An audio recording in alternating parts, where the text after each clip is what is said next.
It's generally accepted that the 1-2 punch of Batman Forever plus Batman and Robin helped undermine and ultimately destroy the Batmovie franchise in the mid to late 90s.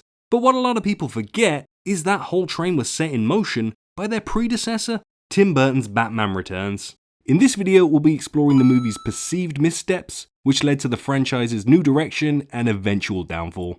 It's a tale that includes buffoonery, batnips, and Happy Meals?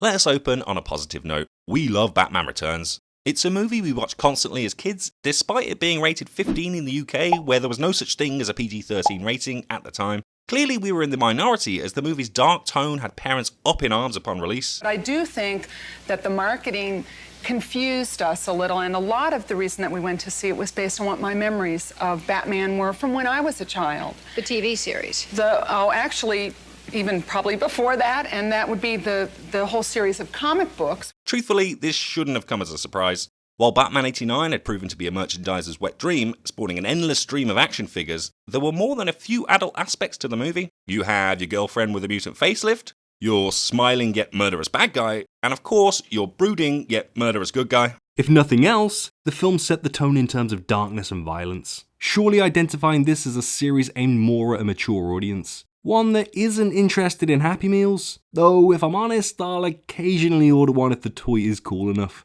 Hey, they're a good investment, okay?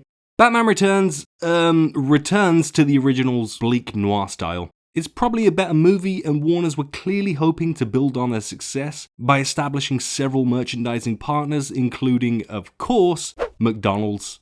Hey, that guy looks familiar. Suffice to say, the movie was heavily marketed to kids, waiting patiently for release day. It's hard to imagine now, but Batman Returns was one of the very few comic book flicks to see the light of day at the time. It really sucked back then. TMNT had been released in 1990 and received a similar parental backlash due to, of all things, the movie's violence.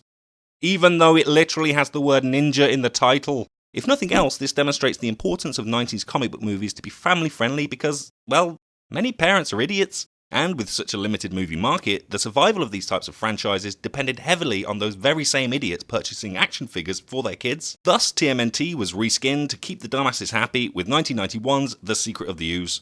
Released in June of 1992, Batman Returns scored favourable reviews, but saw diminishing monetary returns thanks to the backlash which inevitably impacted those Happy Meal profits. By today's standards, the movie's relatively tame. Darkness permeates almost every modern comic book movie, ironically, to help sustain the interest of both kids and adults. Batman Returns' audience ratings are generally pretty good, but dig a little deeper and you'll find a fair bit of negativity towards the film. These criticisms mostly focus on the lack of screen time for Batman, Burton's overuse of grotesque imagery, and the movie's bleakness. All valid points which you'd imagine at the time caused fans to lose faith in the franchise, as well as all the parents losing their minds. Thematically, it's a movie about rejection, broken families, and corporate greed. These motifs are harrowingly laid out in the movie's opening sequence as a deformed young Oswald Cobblepot is literally thrown out by his wealthy parents, floating down a river of, well, floaters, before finding refuge among a family of penguins. And presumably more floaters. Cinematically, the movie's clearly framed as a fantasy via the heavy use of noir stylization, yet the brutality on display is heightened by the same technical methodology, most notably during the penguin's death scene, with all that green crap spewing from his face. And it's not like Batman had any kind of positive impact on proceedings either. He's a depressed loner who lives in isolation with a British manservant that serves him cold food. It's a fishy swell, sir. It's supposed to be cold. Whereas previous Burton films balanced these noir trappings with more relatable settings and characters, there's no such let-up in Batman Returns. Selina Kyle gets thrown out of a window and is revived as a zombie. The Penguin's whole plan is to wipe out Gotham's firstborn kids. And of course, Batman's back to killing again. Even the jokes, while amusing, conjure up a bleakness that isn't best suited to a movie that's supposed to sell toys. And I remember the time I forgot to wear my underpants to school, and the name of the boy who noticed was Ricky Friedberg. He's dead now. And it's an experience Burton seemed to learn from, going on to make some seriously family-friendly nonsense later in his career, while retaining a good amount of the noir stylization. But anyway, returning to Batman Returns, it is an odd title for a movie that features just 31 minutes of screen time for the protagonist. the least in the whole Bat-movie series to date. There's more focus on the baddies, and the film arguably set the trend for including multiple tentpole villains in a superhero movie. Some think its sequels would all too happily embrace. But hey, more characters means more action figures, right? Speaking of which, Warner's were in a bit of a pickle. McDonald's refused to sign their new licensing deal until they received a draft of the Batman Forever script, a decision that ultimately led to multiple rewrites to shoehorn in yet even more merchandising opportunities. I'm telling you, it was an inside job. Much has been made of losing Burton's influence, though he did produce the follow-up. There was even an ill-fated comic series intended to explore what his third movie could have been. Ultimately though, Warner's didn't want the director to come back. He said as much in previous interviews.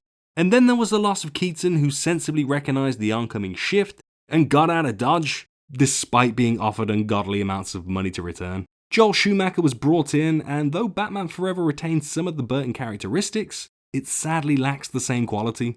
Buoyed by the movie's box office success though, Warner's doubled down on the campy nonsense, leading to 1997's disastrous Batman and Robin, and the inevitable collapse of the franchise. One huge positive from the Burton movies was its influence on the emerging Batman the Animated Series, released just a few months after Batman Returns. Ironically, this was a product that did resonate massively with kids, despite the adult themes. The show spawned vast amounts of merchandising, some of which we were lucky enough to own, and established a starting point for DC's sprawling animated universe. Kevin Conroy's still getting Batman gigs to this day, but would any of that have been possible without Burton laying the stylistic groundwork? There's got to be more than a little resentment there. So that's how Batman Returns ushered in a new family-friendly era for The Dark Knight, and ultimately destabilized the franchise, at least in the movie world. For all the controversy it caused, Batman Returns is no darker than most modern comic book movies. Okay, maybe it's a little darker. On the positive side, without the collapse of the franchise, we'd never have gotten the Nolan reboot, and the eventual demolition thanks to the Snyder reboot. So we're again at a point where Matt Reeves has a huge opportunity to take Batman in all new directions. And we recently made this video about the future of the series, which you should totally check out. Thanks for watching, Bat fans. Be sure to tell us your thoughts about Batman Returns in the comments. Do you agree that it led to the franchise's demise, or are we being way too dramatic? Here's a couple more Bat videos to check out after you're done hitting the like and subscribe buttons. Cheers.